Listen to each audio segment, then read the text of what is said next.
Vamos a hablar de el rechazo a la propuesta de constitución elaborada por el Consejo Constitucional en Chile, con una mayoría de derecha y con particular fuerza de la derecha radical del Partido Republicano.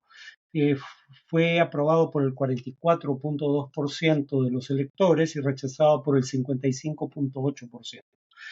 Eh, y fue el rechazo, digamos, triunfó en 13 de las 16 regiones del país, con un particular énfasis en la capital, Santiago.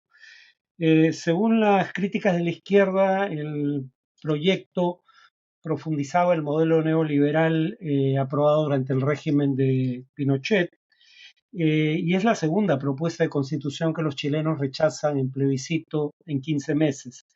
Con esto se cierra, al menos durante la presidencia de Gabriel Boric, el proceso constituyente, porque él ya ha dicho que no va a impulsar un tercer proceso.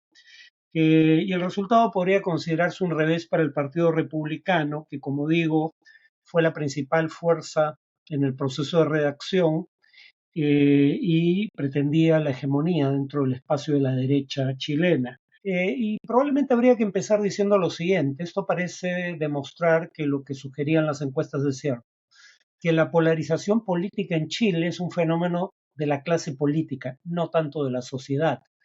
Cuando uno ve en general encuestas de opinión en América Latina, a través del Latinobarómetro, por ejemplo, si algo queda claro es que la mayoría de los electores en la mayoría de países de América Latina y el Caribe se ubican en torno al centro del espectro político, del centro izquierda al centro derecha. Cerca del 40% se ubican en el centro mismo. Que entiendan por estas categorías es algo que habría que discutirse, pero en todo caso eso sugiere posiciones más moderadas que las que uno encuentra entre los dirigentes políticos en países como Chile. Y probablemente eso ayude a explicar que, habiendo votado a favor de un cambio de constitución en el año 2020, un 80% aproximadamente de los electores, el año 22, un 61% de ellos rechazara la propuesta de constitución elaborada por una asamblea constituyente con mayoría de izquierda, y ahora acaben de rechazar una propuesta de constitución elaborada por un Consejo Constitucional con una amplia mayoría de derecha. Eh, Porque, por ejemplo, cuando uno ve las encuestas respecto al proyecto del año 22, la que elaboró una mayoría de izquierda y que también fue rechazado, claro, la disyuntiva parece polar: apruebo o rechazo, tal cual estaban contemplada en la cédula de votación. Pero cuando uno ve las encuestas, quienes tenían una posición clara de rechazo o aprobación respecto al proyecto de constitución en 2022 eran una pequeña minoría.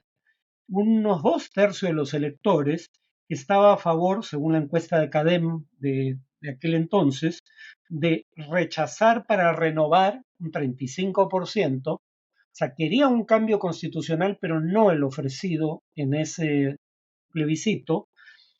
Y lo mismo, un 32% que quería aprobar para reformar.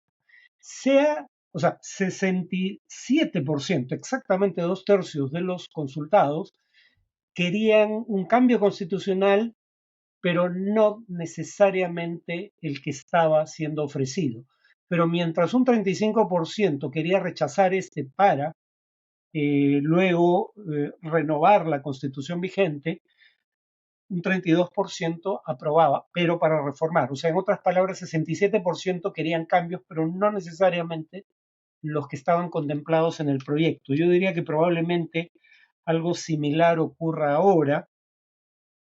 Pero claro, el problema es que, si bien la constitución actual tiene el pecado de origen, no solo de haber surgido en una dictadura, cosa que podría decirse de muchas constituciones, sino además de que el plebiscito que la aprobó tuvo indicios de fraude. Ya se habían realizado unas 70 reformas a la constitución de 1980. El problema es que no se habían realizado las reformas que muchos electores consideraban fundamentales, y entre ellas, principalmente, cambios en el sistema de pensiones, en el sistema educativo y en el sistema de salud, que implicaran abandonar el rol subsidiario del Estado en la economía en general y en estos temas en particular, y que además de cambiar el rol subsidiario del Estado, el Estado garantizase el acceso universal a una pensión digna, a una educación de calidad o a un servicio de salud integral con fondos públicos de preferencia. Eso fue lo que no contempló, dicho sea de paso, el nuevo proyecto de constitución, que sí contemplaba dedicar fondos públicos a este tipo de actividades, pero sin cambiar el rol subsidiario del Estado y con una provisión mixta, es decir, pública y privada a la vez, en estos servicios, ¿no? Eh, lo que hace aún más lamentable lo que ha ocurrido en Chile es que no se logró un documento consensuado, pese a que, a diferencia del proyecto anterior, en esta ocasión primero se estableció un comité de expertos que estableció 12 bases constitucionales que debían estar contempladas en el proyecto aprobado por el Consejo Constitucional elegido por voto popular, aún teniendo un marco de referencia general que no podía ser rebasado.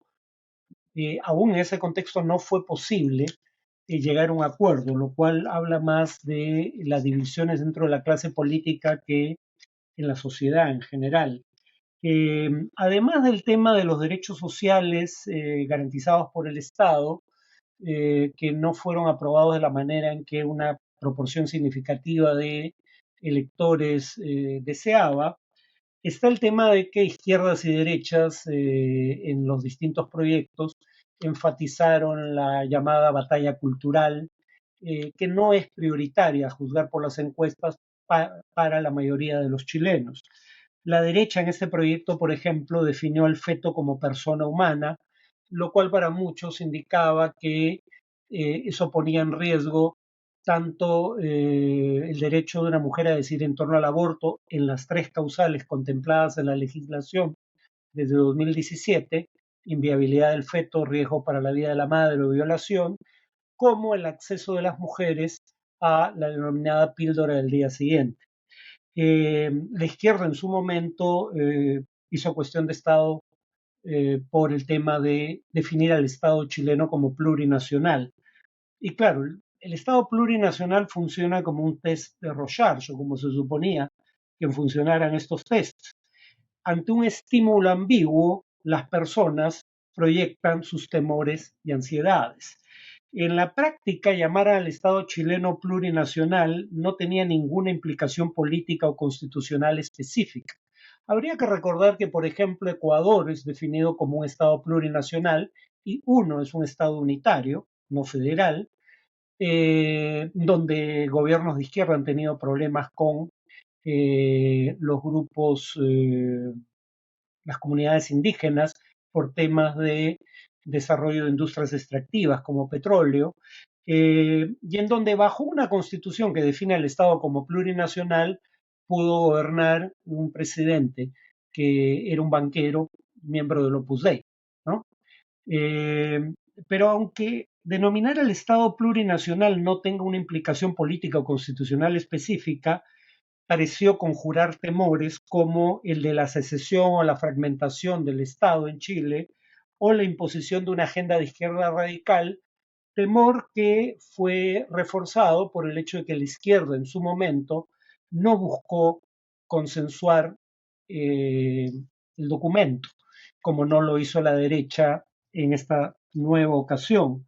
Eh, y entonces, claro, el tema con el Estado plurinacional es que era una propuesta que le hacía perder respaldo a el plan de constitución elaborado por sectores de izquierda, sin que quedara claro qué obtenía a cambio. Si, por ejemplo, el énfasis estaba puesto en reconocer derechos de autonomía política a los pueblos originarios, el debate debió haber girado en cuál debía ser el contenido de esos derechos y no en si el Estado debía ser denominado de una manera u otra. Pero en fin, tras 4 años de procesos constitucionales fallidos, parece haber un agotamiento. El presidente Boric no va a proponer un nuevo proceso de cambio de la Constitución. Y en estos 4 años, además, han surgido otras preocupaciones fundamentales para la población. Sobre todo el tema de la seguridad ciudadana, que ha cobrado prioridad en las encuestas, una prioridad que no tenía hace 5 años. En los últimos 5 años, por ejemplo, la tasa de homicidios subió de 4.5 por cada 100.000 habitantes al año a 6.7. Más del 90% de los chilenos cree que la delincuencia ha aumentado en años recientes. Y en materia económica, las tasas de crecimiento han sido magras por más de una década. Entonces, Boric parece haber aprendido la lección, Gabriel Boric, el presidente chileno. Por un lado, dice el mensaje de las urnas es que quieren consenso, quieren entendimiento entre las fuerzas políticas. Creo que esa es una lección correcta de lo ocurrido, pero además dice quieren acción y vamos a tomar acción de inmediato, señala Boric, en materia de seguridad, reforma del sistema de pensiones y reforma tributaria. En mi opinión, Boric sí parece haber entendido, luego de los horrores cometidos por la propia izquierda chilena en el pasado, las lecciones de esa derrota. Y de hecho advirtió a la derecha de lo que podía pasar si cometían el mismo error. Si cometían el error de creer que una mayoría circunstancial era una nueva mayoría eh, longeva o con pretensiones de longevidad en la sociedad chilena. Dicho sea de paso, en democracia todas las mayorías son circunstanciales. La población o sectores de ella siempre pueden cambiar de opinión. Eh, el punto es que aunque Boric finalmente haya entendido la lección de las urnas, no queda claro si podrá reencauzar su presidencia tras el tiempo perdido. Finalmente le queda el año 24 y unos cuantos meses del año 25 antes de tener que dejar la presidencia. Es decir, ha perdido mucho tiempo para hacer lo que debió ser el centro de su atención. Ahora, respecto a este resultado del cual estamos hablando, se dice que la victoria tiene muchos padres, pero la derrota es huérfana.